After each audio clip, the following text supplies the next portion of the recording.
Okay guys, so this is geometry lesson 6.6, parallel lines and proportions. We only have a couple more lessons in module 6, so nice job. Go ahead and write down the objective please, and that is to find missing segments related to parallel lines and proportional parts. Okay, so you're going to pause the video and get that written down. Okay, so here's our theorem, and I think there's a space, I hope there's a space in your notes to write that down. But that if three parallel lines intersect two transversals, then they divide the transversals proportionally. Okay, and that's really interesting. But it says write all proportions, so let's go ahead and do that. So what we have is we're going to set up these fractions, right? So we have, and I'm going to skip the top one here for a good reason, but we can talk about that in person. So this line segment here, RS, is going to correspond to ST, and that's going to be in proportion to XY over YZ. Okay, and we're going to use those to solve for missing pieces. Okay, so we're going to solve for Y. So we're going to make our fractions. So we're going to do 10 over, oops, sorry. We're going to do 10, let me use a different color here, 10 over 15 is equal to 18 over Y, okay? And then I'm going to cross multiply and solve just like I did in the last lesson. So 15 times 18, which I'm going to use my calculator for, is equal to 10 times Y. Okay, so 15 times 18 is 270. You should be doing this too to check my work. 270 is equal to 10 times Y. So to isolate the Y, or get it by itself, that's what we're looking for. I'm going to divide by 10, and I get 27 is equal to Y. Okay, hopefully these are getting, the more you're practicing them, they're getting easier and easier. Okay, so we're going to find X. I'm going to set up my fractions here, my proportions, the first thing I'm going to do. So 24 over 16 is equal to 27 over X. I don't know how we got this up here, but this is bothering me. Let's get rid of that real quick. Okay, and I'm going to cross multiply. 16 times 27 equals 24 times X. Okay, that should be an equal sign right there. Okay, so 16 times 27, and I get 432 is equal to 24 times X. To isolate X or get it by itself, I'm going to divide by 24. Okay, and I get 18.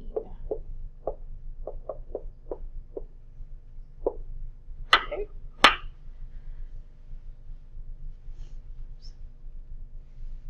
Okay, find X. I'm going to set up my, this one's a self, so please go ahead and pause the video and work this out, and then push play when you're ready to check your work. I'm going to do 30 over 8, that was odd, is equal to X over 6. Okay, and then I'm going to cross multiply. I'm going to get 8 times X is equal to 30 times 6. Okay, I'm going to isolate or get the X by itself by dividing by 8. Do the inverse or the opposite. Divide by 8. X is equal to 180 divided by 8. I get 22 and a half. Okay. Okay, our objective today had to do with parallel lines. So the next theorem, if a parallel line, if a line parallel to one side of a triangle intersects the other two sides, then it divides those sides proportionally. Okay, So our similarity statement here would, so these little zigzaggy marks right here indicate to us, they look like little lightning bolts almost, indicate to us that those two lines are parallel to each other.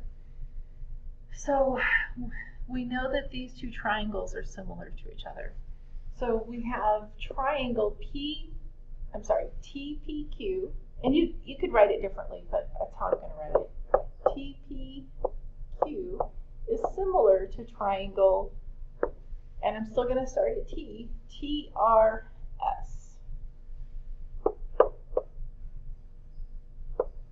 Okay? And then it tells me to write all the proportions, which there's going to be quite a few of them, right? Because our three sides are proportional. So let's go ahead and do that. So we've got side PT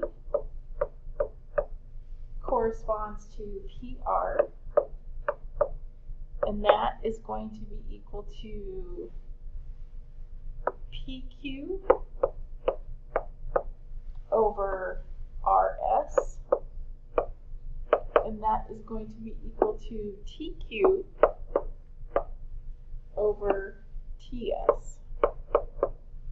Okay, and I'm going to double check those real quick.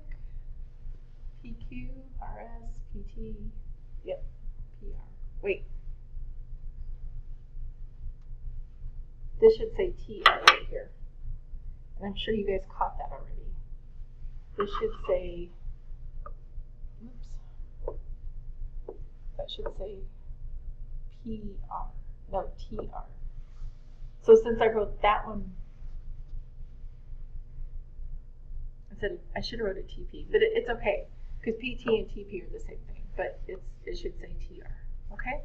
Sorry about that. I'm sure you guys caught it, so thank you. Okay, solve for P, and then it asks us to find out what the scale factor is. Okay, so we have these lightning bolt symbols that tell us, what does it tell us again? That they're parallel to each other, and we need that. So here, we don't know very much about this side. Made a mistake on the first problem. No, I didn't, because we didn't solve for anything yet. Never mind. Okay, so I'm going to do 6 over 16, right? Because this part of the triangle over this whole thing is similar to this over this is going to be equal to this over that. So equals x over 14, okay? So I'm going to cross multiply and solve. So 16 times x equals 6 times 14. Okay, so 14, sorry about that. 14 times 6 is 84. So 16 times x is equal to 84. I want to isolate or get that x by itself, so I'm going to divide by 16.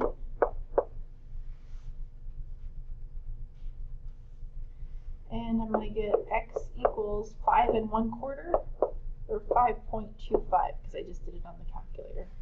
Okay? Oh, and what is the scale factor? So the scale factor, hang on one second. Okay, sorry about that. So for the scale factor, we're just going to take our similarity, our proportion, 6 over 16, and we're going to simplify it. So if I look for something that evenly divides into 6 and 16, I'm going to use 2, and I get 3 to 4, and that's going to be my scale factor. Okay? Okay? So let's look here. We've got to solve for x again. So we know that this small triangle is similar to this larger triangle.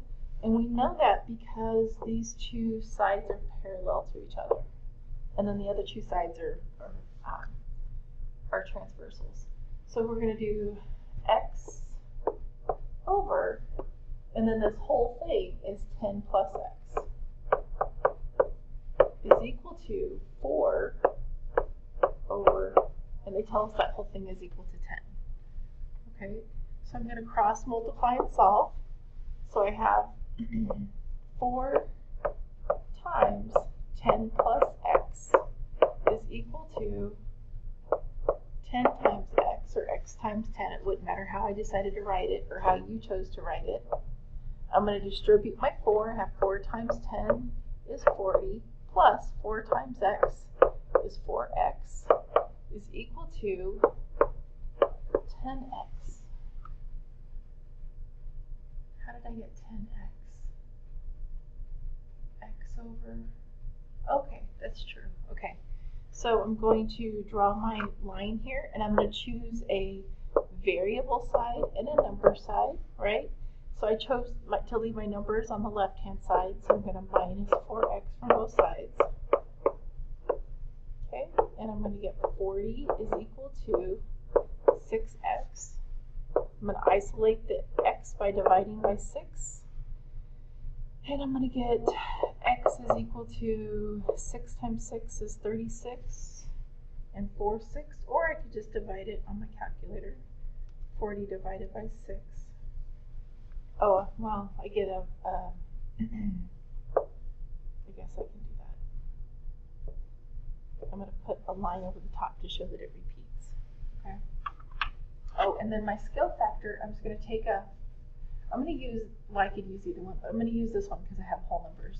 So I have 4 over 10, and then I'm going to simplify it. That's all I have to do. So I'm going to simplify by dividing by 2, and I'm going to get 2 to 5 as my scale factor. Okay, so here's a self. So I encourage you to pause and work this out on your own, and then compare. Go ahead and push play and see if you get what I get. So I'm going to do 5 over 15. Whoops. Let me start that over again. I'm going to do 5 over 15, sorry about that, is equal to 3 over x. Okay, and this one looked different because just the way they labeled our things. Okay, so we're going to cross multiply and divide. So 15 times 3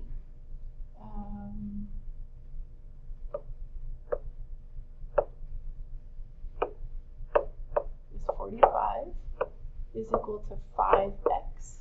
To isolate the x, I'm going to divide by 5. 9 equals x. Okay, so hopefully that's what you got. If not, you understand why. Okay, and that's the end of lesson 6.6. So go ahead and work on the assignment, please, and complete your IXLs as well. Thanks, guys.